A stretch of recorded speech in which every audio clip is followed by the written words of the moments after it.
Mga naglipa ng snatcher sa footbridge ng Magallanes, Makati. Yan ang reklamo at ulat ni Danilo Katakutan, 18 anyos. Siya ang ating Citizen Patrol.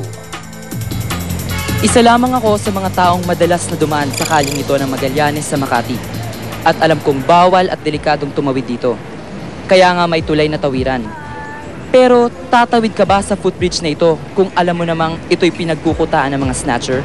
Nakaalarma na kasi ang halos sunod-sunod na insidente ng snatching sa footbridge na ito. Ilan nga sa mga kaklase ko ay may kanya-kanyang kwento kung paano sila sapilitang inagawa ng gamit habang tumatawid sa footbridge. Ako madalas ako gabi umuwi. So dahil sa mga ganyan pangyayari, natatakot na rin si Papa na mag-commute ako mag-isa tuwing gabi. Kaya ayun, sinusundo na lang niya ako lagi. Morning yun nangyari. Before siya mag-attend sa class, na-hold upan siya in the bridge mismo. Tapos, 3 guys yun eh.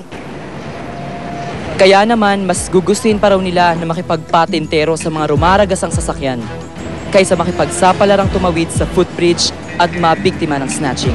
Para hindi lang matapos sa kwento at reklamo ang mga insidente ng snatching dito. Minabuti kong humingi ng saklolo at aksyon mula sa mga otoridad. Agad-agad, nangako ang mga pulis sa Citizen Patrol na magkaroon ng police visibility sa naturang lugar.